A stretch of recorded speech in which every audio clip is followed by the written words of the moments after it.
Genesis chapter 14. About this time, war broke out in the region.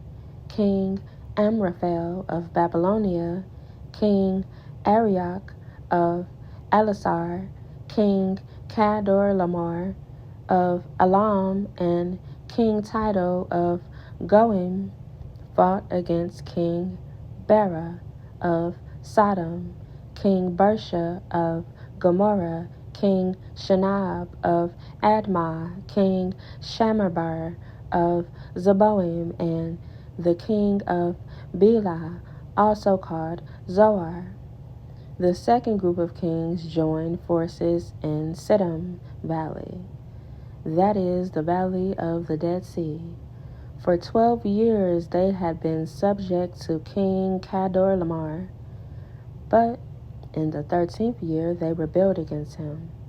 1 year later, Kedorlaomer and his allies arrived and defeated the Raphites at Ashtaroth Karnaim, the Zuzites at Ham, the Emites at Shaveh Kiriathaim, and the Horites at Mount Seir, as far as El Paran at the edge of the wilderness. Then they turned back and came to En-Mishpat, now called Kadesh, and conquered all the territory of the Amalekites, and also the Amorites living in Hazazon Tamar. Then the rebel kings of Sodom, Gomorrah, Admah, Zeboim, and Bela, also called Zoar, prepared for the battle in the valley of the Dead Sea.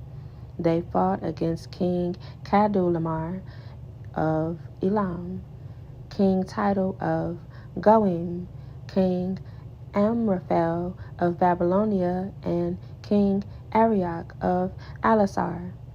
4 kings against 5. As it happened, the valley of the Dead Sea was filled with tar pits. And as the army of the kings of Sodom and Gomorrah fled, some fell into the tar pits, while the rest escaped into the mountains. The victorious invaders then plundered Sodom and Gomorrah and headed for home, taking with them all the spoils of war and the food supplies. They also captured Lot, Abram's nephew who lived in Sodom, and carried off everything he owned. But one of Lot's men escaped and reported everything to Abram the Hebrew, who was living near the oak grove belonging to Mamre the Amorite. Mamre and his relatives, Eshcol and Aner, were Abram's allies.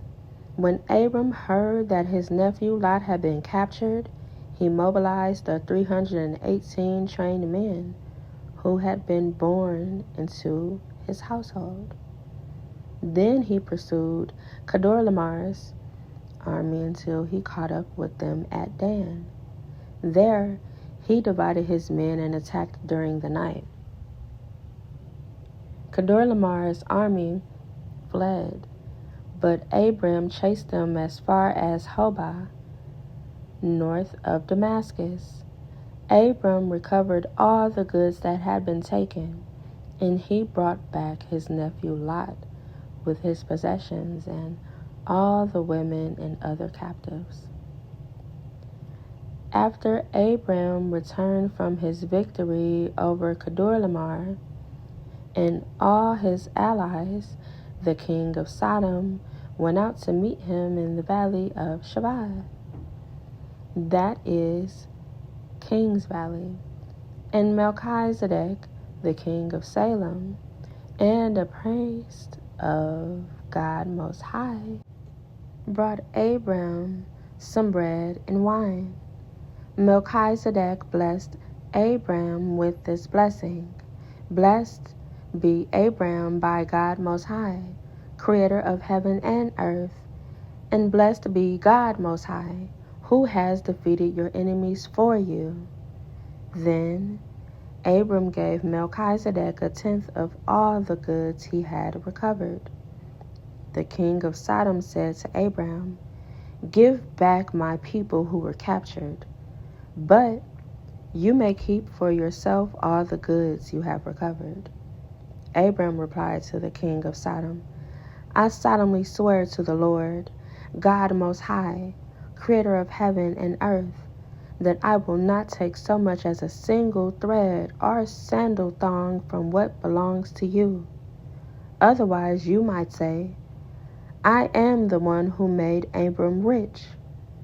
I will accept only what my young warriors have already eaten, and I request that you give a fair share of the goods to my allies, Aner, Eshcol, and Mamre."